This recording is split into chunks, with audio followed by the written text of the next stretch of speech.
guys, welcome back to my channel. Hi. So, today, 9 hours ago, Democracy Now!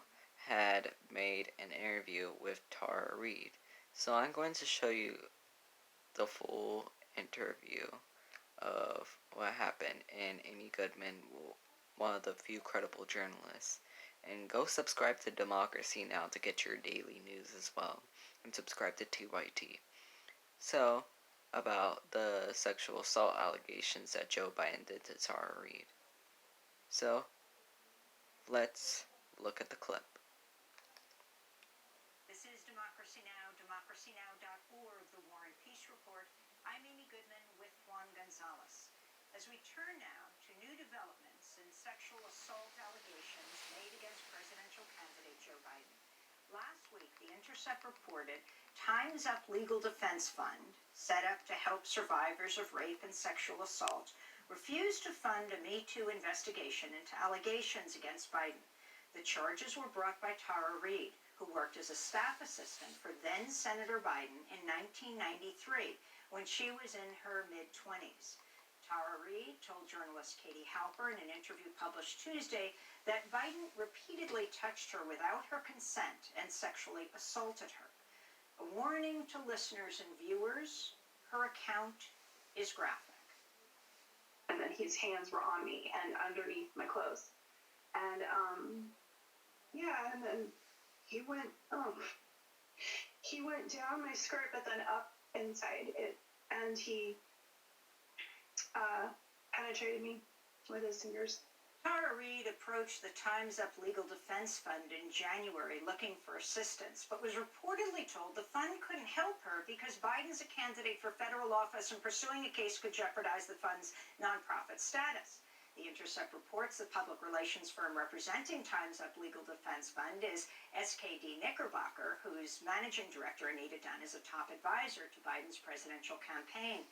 Democracy Now! Emailed Biden's press team for response to the allegations and to join us on the show, but they didn't respond. Joe Biden's deputy campaign manager, Kate Bedingfield, said in a statement, quote, "Women have a right to tell their story and reporters have an obligation to rigorously vet those claims. We encourage them to do so because these accusations are false," she said. Well, in this exclusive Democracy Now! TV radio broadcast, we're joined now by Tara Reade herself, the former staffer for Joe Biden, who came forward with the allegations that Biden sexually assaulted her in 1993. Tara, welcome to Democracy Now! It is very difficult to go back over something like this, but if you wouldn't mind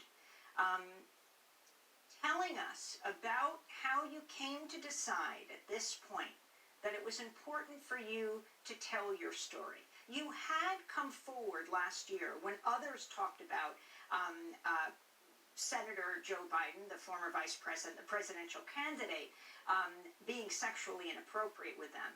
But you didn't go as far as to tell this story that happened in 1993. So why don't you tell us what happened? I actually tried to tell the story to some extent in 1993, in the sense that I wanted to talk about it, but I was too afraid. My mother had encouraged me to file a police report, and I did not, and I should have. So I filed a sexual harassment claim, or just I filled out a paper and then did not hear back. Can you give us the circumstances, how you ended up, what was the day, how you ended up alone with Joe Biden? Explain what happened that day.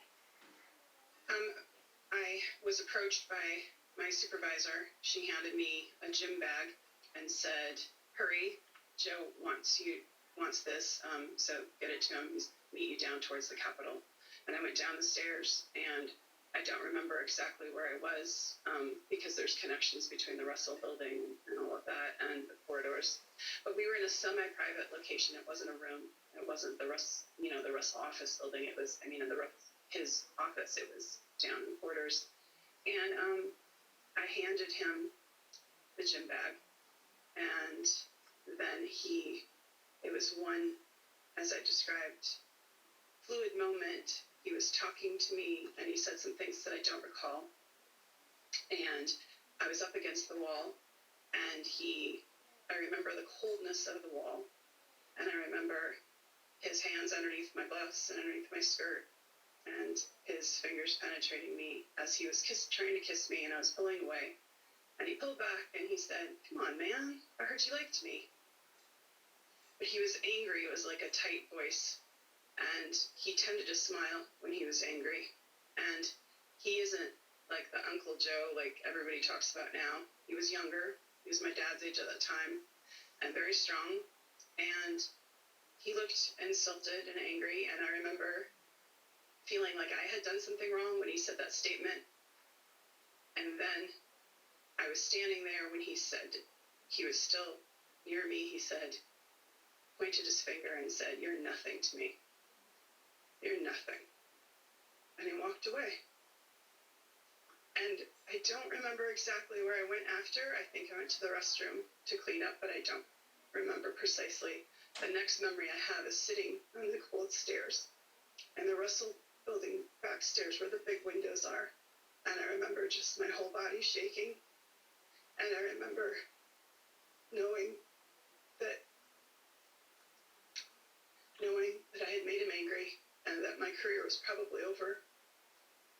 And I didn't comply. And I didn't comply when I was asked to serve drinks at a cocktail party for donors, because apparently Joe Biden said, according to a legislative staffer, that I had pretty legs and he thought I was pretty and I should serve the drinks. And my supervisor had encouraged me to do so, and I did not. So, sitting on those stairs, the reality hit me. The next thing I remember was that night and talking to my mom, and she was like, "You need to file a police report. It's a sexual assault." And I didn't think of it as sexual assault, and I didn't really understand. And I was trying to just get over the shock of it because I looked up to him. He was supposed to be a champion of women. And I was so thrilled to be at that office and so honored. And it shattered my life and changed the trajectory of my whole career in life. And I lost my job after I complained, and I was fired. And how exactly did you complain, Tara? You filed a complaint of sexual harassment against Senator Biden at the time. Now, let's be clear. This is 1993, 2 years after he led the Senate Judiciary Committee around the Anita Hill charges against Clarence Thomas. So this is soon after that. You filed a complaint. Did you talk about this happening? No, I didn't talk about the sexual assault. What I did was I went through office protocol, which would be to go to your supervisor, and if you're not happy, you go to the next supervisor, and then the next one would be the chief of staff. And I did go up the chain verbally, and there were a couple of meetings, more than a couple actually, and there were people taking notes. I mean, I know they took notes, and some were more informal in the hallway with Marianne. And I was basically, after I had not served the drinks that whole, episode, I was immediately told, like within a few days, by Marianne's assistant that I dressed too provocatively, that I needed to, be less noticeable. And then Marianne got me in the hallway because I was annoyed by that, and she said, you want to just keep your head down and do as you're told if you want to last here. And I went to them and told them I was uncomfortable. So I couched it in those terms. We didn't use the term sexual harassment a lot back then. And I remember saying I was uncomfortable and why, but nothing happened. And in fact, I was put in a windowless office, and I had my duties taken away from me. I was given a desk audit. I was told to call one of my upper level supervisors, even if I went to the restroom. I was not to call or talk to other staffers or go to legislative hearings. I was told that I was given a month to find another job. And I sent out my resumes. And before I did that, because of this retaliation, I told my mother, who gave me the term retaliation and explained to me what was happening, and said to march in there and file a sexual harassment claim. And I said, and she used the word, and I said, well, you don't just march into their office. Like, that's not how this is done. So I had gone through that protocol. Then when that didn't work, I went to the outside, which was like they had a temporary office set up, so it was Senate personnel or something like that, and I was given a clipboard. I filled out a form and talked about just the incident of the sexual harassment, feeling uncomfortable, and I was told at the window that somebody would call back, call me back in, and they never did. I ended up looking for work, couldn't find it. I volunteered for the Robert F. Kennedy Memorial. I was fortunate enough to work in the VIP tent and with the family, and it was helping me emotionally because I was trying to recover from the trauma of what had happened that day, and I didn't share it with many people at all at that time. It's just not something that was easy to talk about. It's not easy to talk about now. And when I came out in April, I started again. I had the intent to tell the whole history with Biden. But one of the first questions out of the reporter's mouth was, yeah, but it wasn't sexual, right? When he was talking about sexual harassment. And it shut me down. And that's not his fault. It's my responsibility, I know, to be brave and to be courageous and say the words. But it just put me off from being able to talk. And then when the story was hitting, there was so much blowback and smearing on social media that I just didn't feel comfortable.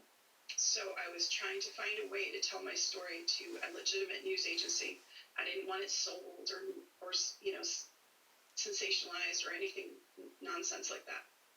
I wanted to have the deeper conversation of how hard it is for survivors of sexual assault and sexual harassment in the workplace to go up against powerful men. Because I have not received any payment for this. I have not received any compensation, because the facts are, women are not paid to talk. They're paid to stay silent.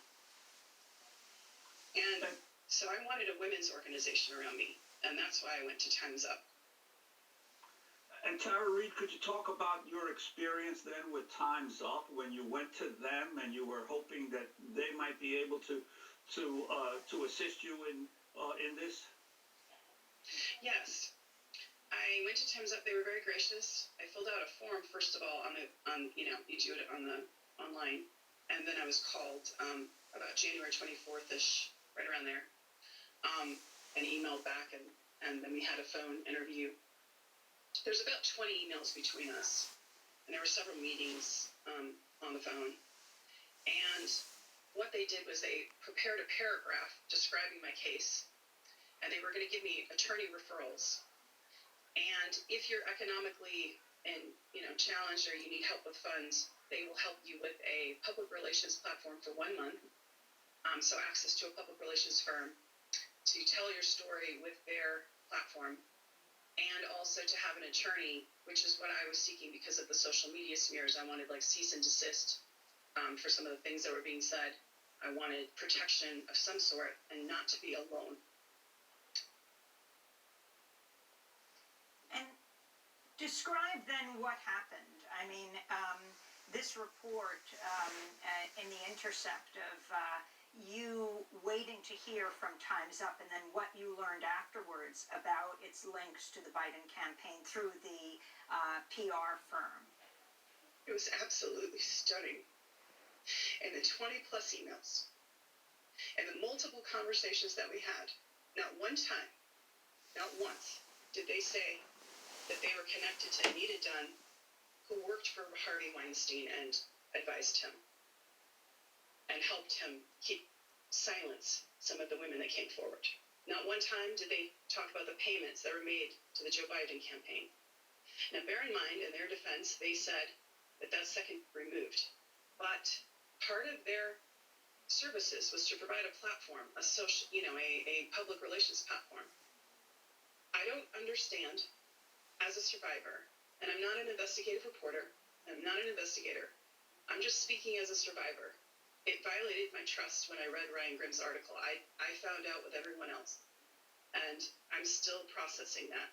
I shared my story with them again and again, with the attorneys that they sent to me, and each time I was rejected. by each attorney.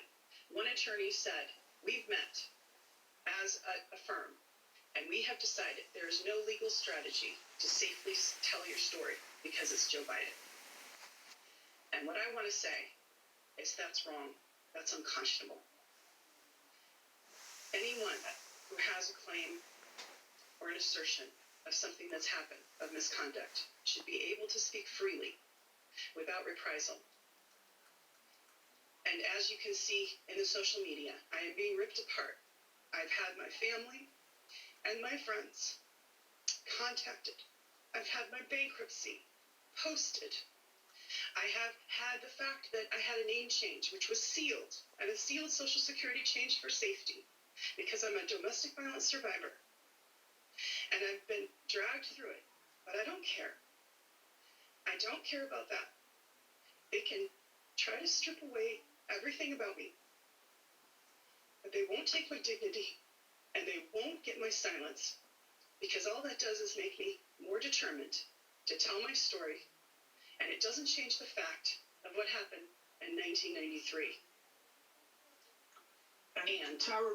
And Tara Reade, throughout all this time, when you were engaged in discussions with the Times Up folks, they never mentioned their relationship with Anita Dunn, and how did they finally notify you that they could not be involved? They started an email, but then I called Ellie asking her what was going on. It was taking some time, and I kept getting rejected by attorneys.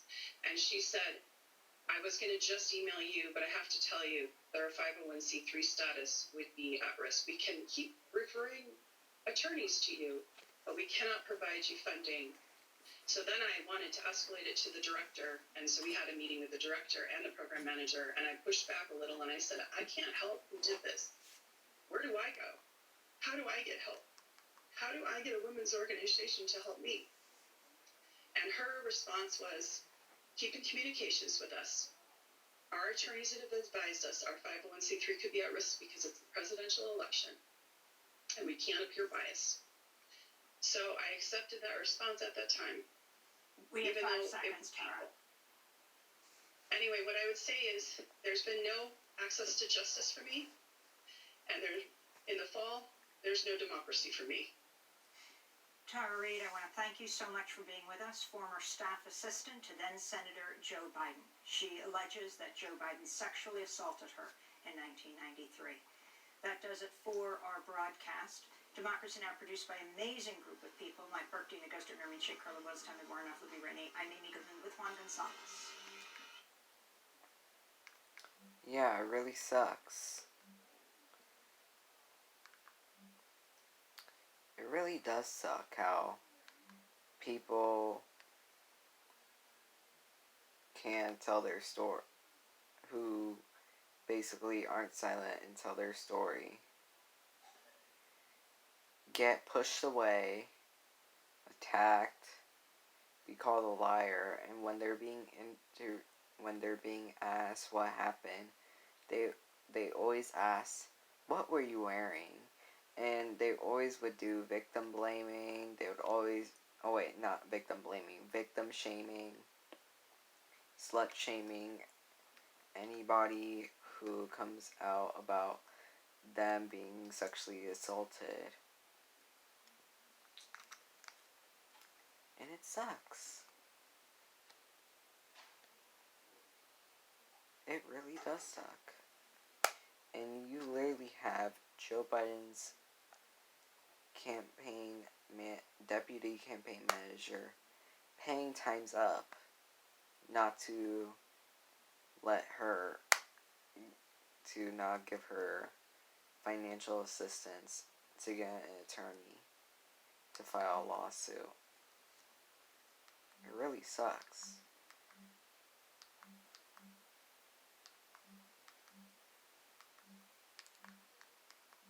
We need to change this way our system is. Like, why would people vote for a candidate who allegedly sexually assaulted somebody? Why would people vote for a candidate who literally does all these horrible literally has like all these horrible things in in his record about him basically allegedly sexually assaulting Tara Reade, as well as inappropriately touching Lucy Flores, as well as doing the Patriot Act, as well as voting for the Iraq War, and etc. It sucks. So that's why I'm officially believing in Tara Reade. I believe in Tara Reade. Thank you guys for watching, and goodbye. Like, share, and subscribe. Hashtag I believe in Tara.